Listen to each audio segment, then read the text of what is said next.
So now, you found a job that you wanted to apply na as a home-based. Yung iba, alam ko, gustong-gusto na nilang mag-start ng trabaho home-based and they wanted to apply na for a job. So, what is the first step to apply for a home-based job? Of course, ang pinaka-importante na unahin natin, if we found already a job home-based or work from home job, is gumawa ng resume.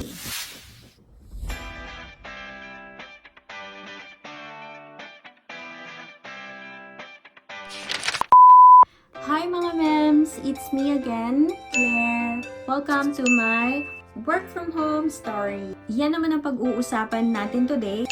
How to create your home-based resume. Resume, so ano nga ba yung mga step na kailangan natin ilagay sa resume natin at yung mga kailangan na natin i-skip, yung kailangan to apply for a home-based or other similar job na for a home-based job na po pwede nyo naman na gamitin kahit na ayaw nyo mag-apply for a home-based job or kung gusto nyo gamitin sa other company na parang same lang din naman. First, of course, kailangan nyo mag-prepare ng template, which is pwede kayong makakuha sa Microsoft Word. Actually, maraming pagpipilian. I'm going to show you here kung paano or how to create a template or yung mga template sa Word na po pwede nyo i-try or po pwede nyo gamitin to start doing or preparing your resume. Ayan, dyan.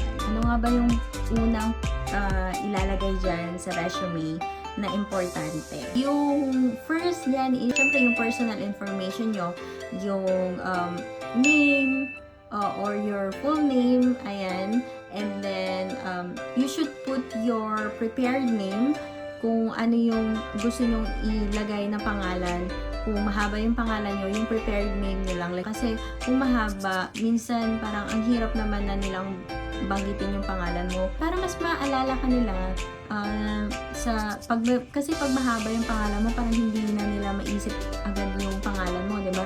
So, mas maikse, mas mabilis nilang matandaan. Next, syempre, kailangan natin ng contact details. For example, yung phone number, yung email address, kung may LinkedIn account ka, and yung address nyo. Sa location naman, hindi nyo na kailangan na ilagay yung buong address nyo kasi mamaya may stock pa kayo niyan. Oh no! So, ang maganda niyan, ilagay nyo na lang yung cities and province nyo and then yung country nyo para at least alam nila kung taga saan kayo. Yung picture, ayan. For me, ako, pag nag-a-apply ako ng trabaho, dun sa experience ko, palagi ko nilalagyan ng picture. Siyempre, yung pang-professional picture naman natin. Yung pang-professional picture. Kasi, para alam naman nila na professional yung mukha nyo. Kahit hindi naman siya super white background. So, at least, yung alam nila na professional ka or makikita lang naman din nila yung mukha mo, ganyan. Para alam nila na kung sino ka talaga, kung totoong tao ka ba, ganyan. Which is, para sa akin, important yung mayroong picture. Kasi, as a recruiter, kasi nagre-recruit rin ako or nag-hire din ako ng tao.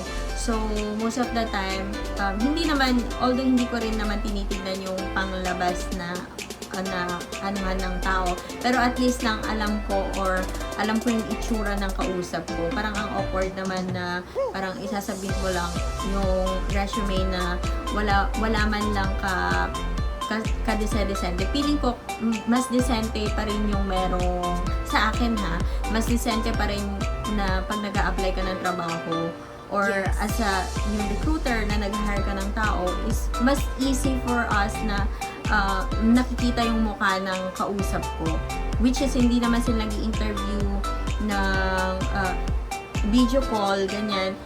Importante pa rin yung, at least, pag check nila nung resume mo, makikita nila yung mukha mo dun. Kasi, it's easy for the client. Meron sila nakikita or alam nila yung itsura mo. So, andun na tayo sa part 1 is yung headings. So, ang kailangan natin, pangalan mo, contact details mo, like yung phone number, email address, and yung location mo. Next is your objective. For me, actually, importante rin yung objective mo kasi gaya nga ng sabi ko, bilang nag-hire na ako ng mga other VAs or other home-based job workers who wanted to apply for a job for me and for my company, ayun, ang ginagawa ko is tinitignan ko rin yung objective nila or binabasa ko rin yung objective nila. Kasi minsan, dun ko makikita kung nagre-reflect ba dun sa objective nila kung ano yung mga sinabi nila. Ang next step na pinaka-importante na ilagay sa resume natin bilang home-based job nga tayo is yung skills natin or kung ano ba yung mga kaya nating gawin. So, you should highlight all your best knowledge, your best skills na alam mong pwede kang makuha sa trabaho or yung magagamit ng client mo or future client mo. Kaya dapat ilagay mo na kung saan ka pinaka the best. Ilalagay mo dun yung software na ginagamit mo, ilang taon ka na gumagamit ng skills na ganon or ng software na ganon. O kaya naman certified ka sa ginagawa mong yun. That would be the best important thing to put in your resume is your work experience. Start on your most recent experiences. Just put in there your job position, yung company name, and kung gano'n na kayo katagal sa trabaho nyo na yun. Dun sa baba, ganyan na din yung mga job description nyo or responsibilities nyo para mas maintindihan ni client kung ano yung last job niyo na nagawa. Yun yung mga importante guys on putting your work experiences para alam ni client kung ano yung last mong ginawa at kung saan ka nagmula. Tips ko naman for beginners or dun sa mga students na gustong magtrabaho online is you're going to put your OJT, yung mga trainings mo, yung mga certificate na nagawa mo, yan yung mga po pwede nyo ilagay sa resume nyo. Ang next naman natin na po pwede natin ilagay sa resume natin is yung awards and completions natin. Like for example, nag-graduate ka sa as a cum laude or magna cum laude, po pwede mo siyang ilagay. O kaya you won awards dun sa regional competition na sinalihan nyo, yung mga ganyan po, pwede nyo ilagay yan dyan sa resume nyo. For example, naging employee of the month ka, you participated for a competition with Shemerot, yung mga ganyan. Basta kung ano man yung mga pinasukan nyo or kung ano man yung mga sinalihan nyo na competition or regional competition na po pwede nyo ilagay sa resume nyo na alam nyo na relevant dun sa trabaho nyo na papasukan, home base, ilagay nyo siya. Next would be your education. Ayan. So, po pwede nyo naman dyan ilagay yung degree nyo, yung course nyo, saan kayo nag-aral, and then kung ano yung natapos nyo. If you want to mention yung high school nyo, yung iba kasi is hindi naman talaga nakapagtapos ng college, pwede nyo ilagay yung high school nyo. That would be your reference. So, most of the client actually or recruiters is asking for reference kasi it's they wanted to prove yung mga nilagay mo sa resume mo, kung totoo ba yung mga yon, yung mga previous work mo, sino ba yung pwede nyong piliin. First, yung alam nyo magsasalita sa inyo ng positive or on your behalf kahit hindi kayo, kahit nakatalikod kayo, yung ganyan. And then, yung mga taong alam nyo nag-training sa inyo sa any courses nyo or sino man dyan yung managers nyo kung saan kayo nagtrabaho or yung mga recruiters or trainers nyo na alam nyo naging part ng trabaho nyo, yung mga ganyan. Po pwede nyo silang gamitin. Hindi po pwede yung parents. Skip natin sila. Skip din natin yung mga kapatid natin or siblings natin. I think that's it for the resume. Alam ko na sabi ko na lahat na kailangan yung ilagay sa resume nyo. all you have to do is like push, start nyo na yan, start nyo ng trabaho online or home base.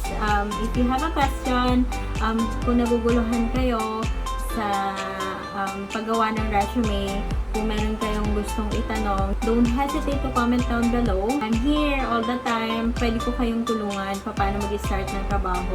Nahihirapan ka na sa traffic, araw-araw, nahihirapan ka nang mag-commute, pagpunta sa trabaho, or nahihirapan ka nang gumising ng maaga dahil umaabot ng 2 oras or 5 oras or 3 oras. Kung ilang oras man yung biyahe mo, kailangan mong gumising ng maaga para makarating na hindi late sa trabaho mo.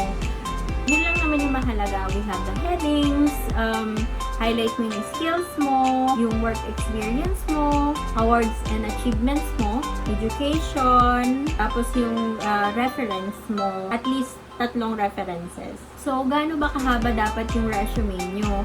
So, when I started out, actually, 2 yan. So, ang haba. So, kailangan 1 page lang tayo para it's easy for the recruiter na mabasa lahat-lahat ng information mo. So, ilagay mo na doon yung pinaka most important things na skills, knowledge na kaya mong i-show out sa mga future clients. Of course, you wanted to make that short and simple as possible without missing out your information or all the good parts of yours.